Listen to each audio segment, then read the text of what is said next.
Assalamualaikum warahmatullahi wabarakatuh. Selamat pagi, selamat bertemu kembali di mata kuliah Manajemen Usaha Ternak Daging. Pada kesempatan kali ini kita akan membahas tentang pemeliharaan ternak daging fase anak. Sebelum kita masuk ke materi, ada tabel terkait populasi yang perlu kalian cermati. Tabel di atas merupakan populasi ternak dari tahun 2000 hingga 2013. Silahkan kalian amati, kalian cermati, dan komentari. Tulis di forum diskusi pendapat kalian tentang tabel di atas. Bapak tunggu selama perkuliahan ini. Kemudian selanjutnya kita akan membahas terkait manajemen pemeliharaan pedet. Sebagaimana kita ketahui, pedet merupakan anak sapi yang baru lahir. Oleh karenanya, kita perlu memperhatikan beberapa hal. Yang pertama, penanganan pedet saat lahir. Kemudian, manajemen pemeliharaan pedet baru lahir, serta pemberian kolostrum. Setelah anak diberi kolostrum, kemudian pemberian pakan awal sapi atau pemberian pakan di awal pada saat anak sapi lepas sapi. Yang pertama, terkait penanganan pedet baru lahir, kalian bisa melihat, Bapak juga melampirkan videonya terkait penanganan anak sapi yang baru lahir. Silahkan disimak videonya, materinya bisa dibaca, dan ini kita akan diskusikan melalui Zoom pada akhir nanti.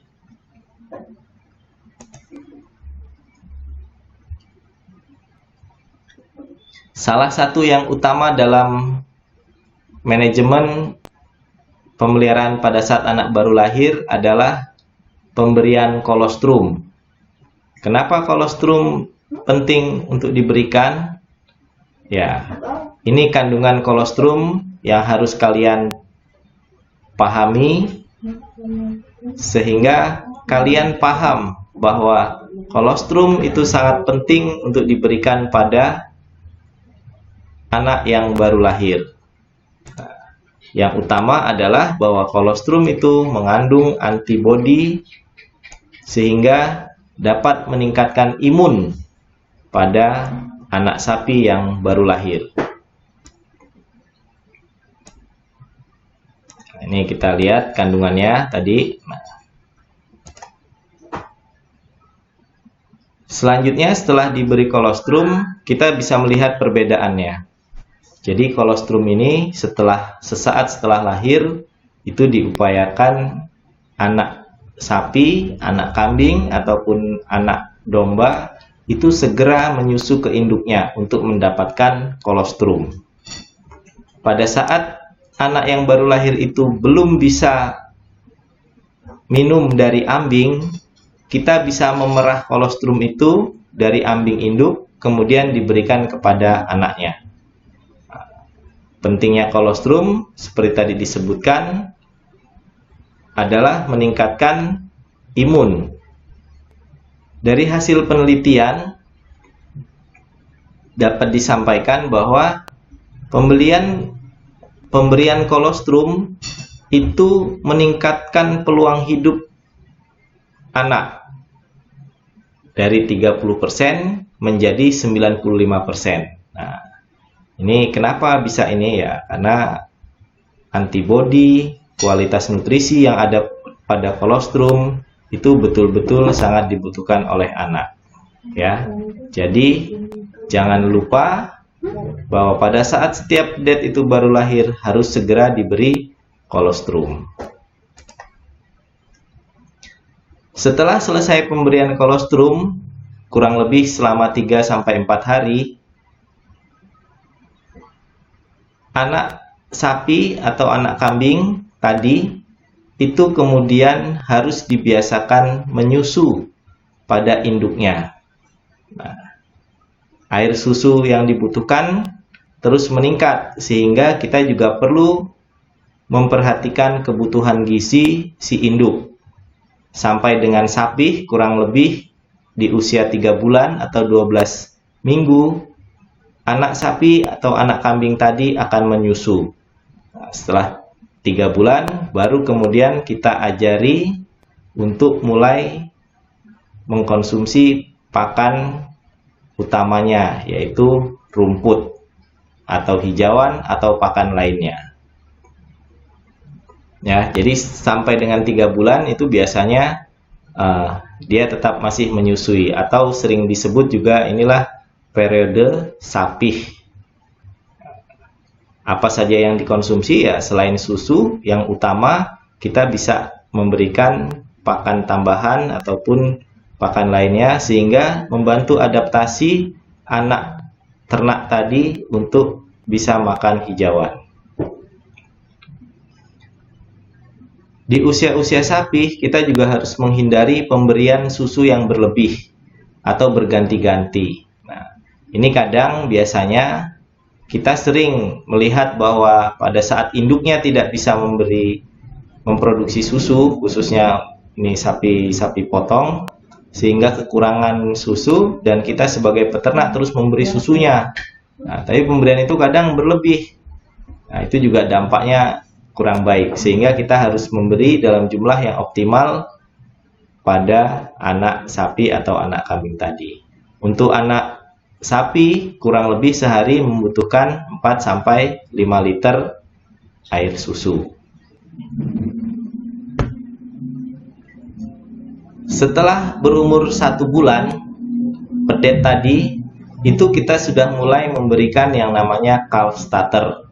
Nah, ini tujuannya untuk membiasakan pedet mengkonsumsi pakan padat sampai usia nanti 12 minggu. Jadi 4 minggu sudah kita mulai latih. Nah, di sini kita lihat pemberian susu tetap kita tambah dengan yang namanya calf starter atau pakan awal.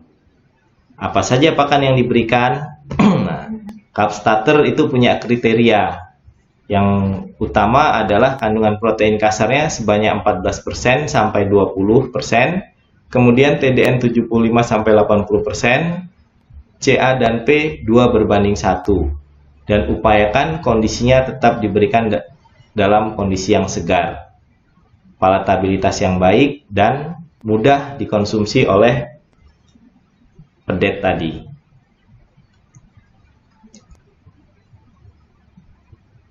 Di usia yang sama, kita juga bisa mulai memberikan pakan hijauan. Nah, kita berikan pakan hijauan yang teksturnya lebih halus. Jadi kita berikan daun-daun yang ujung biasanya, bagian-bagian yang mudah dikonsumsi. Nah, pemberian hijauan dan calf starter ini terus diberikan sampai usia 3 bulan setelah sapi.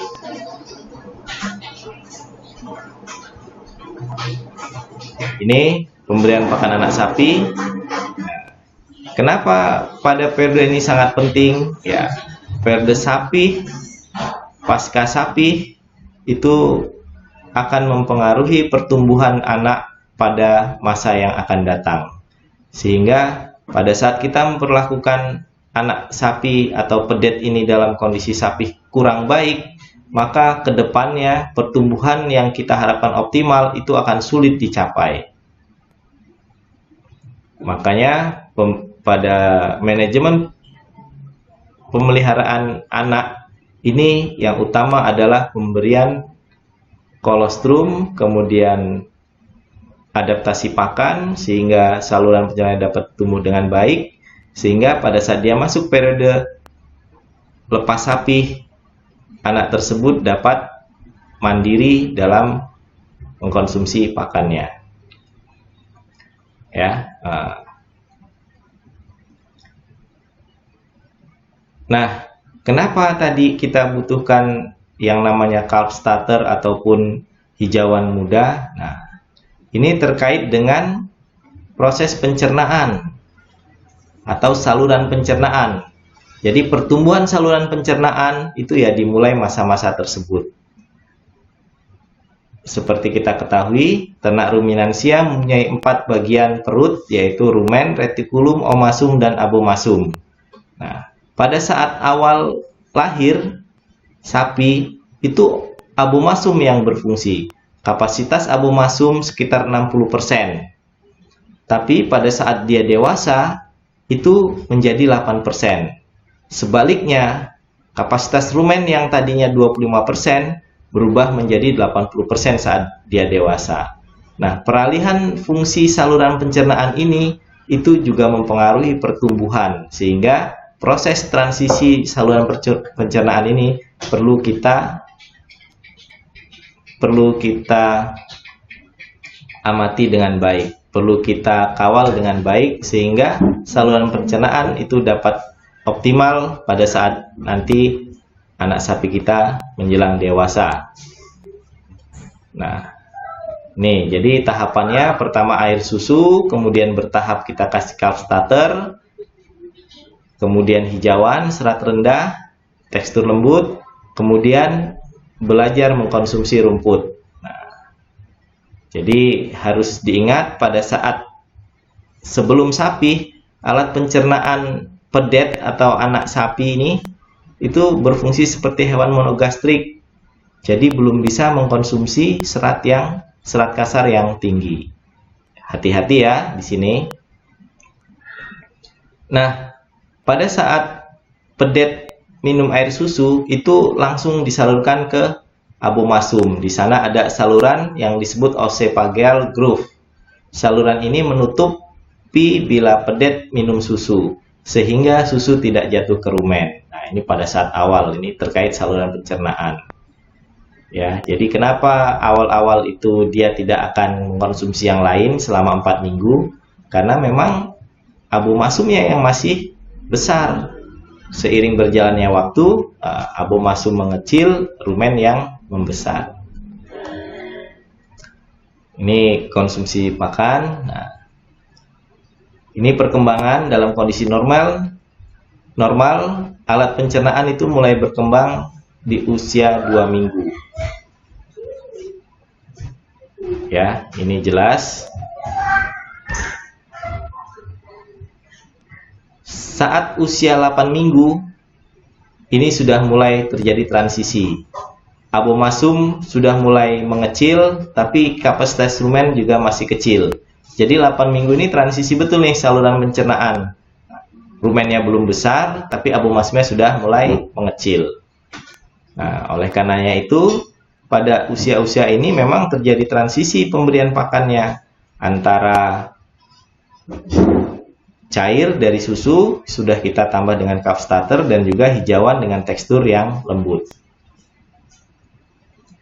Nah, ini kalau kita lihat jenis-jenis pakan untuk anak sapi atau pedet bisa kita bagi menjadi 2 golongan. Pakan cair itu terdiri dari kolostrum, air susu normal, dan milk replacer. Apa itu milk replacer? Silahkan jawab, ini menjadi pertanyaan tugas nomor 1. Kemudian ada juga pakan padat atau kering, sering disebut calf starter atau konsentrat pemula. Kandungannya sudah disebutkan di slide sebelumnya. Nah, terkait pemberian milk replacer, ini biasanya diberikan, kenapa? Karena susu induk itu kurang. Kebutuhan 4-5 liter per hari pedet itu produksinya kurang. Nah, ini nanti akan kita bahas pada pemeliharaan induk. Bagaimana supaya induk itu tidak kekurangan susu, produksinya baik pada saat dia setelah melahirkan. Itu ada tersendiri. Nah, saat ini pada saat induk kurang, makanya kita butuh yang namanya milk replacer atau susu pengganti. Susu pengganti bisa dibuat dari bahan produk susu, biasanya susu skim, whey, atau lemak. Serta ada juga diberikan serealia dalam jumlah terbatas. Nah, ini bisa diberikan pada saat pedet berusia antara 3-5 minggu. Kalau dia masih kurang 2 minggu, sebaiknya tidak diberikan. Ya. Kenapa tidak diberikan? Seperti tadi, abomasum masih dominan dalam saluran pencernaan, sehingga saluran pencernaan sapi belum bisa mencerna serat kasar yang tinggi. Nah, ini standar komposisi milk replacer, ya. Silahkan dicatat dan dipahami. Selesai. Nah, kata kunci ataupun hal yang utama yang harus dipahami dalam pemeliharaan pedet sudah saya sampaikan di atas. Tugas juga sudah, pertanyaan silahkan dijawab. Kurang lebihnya itu yang dapat saya sampaikan pada sesi ini. Saya akhiri. Billahi taufiq wal hidayah. Wassalamualaikum warahmatullahi wabarakatuh.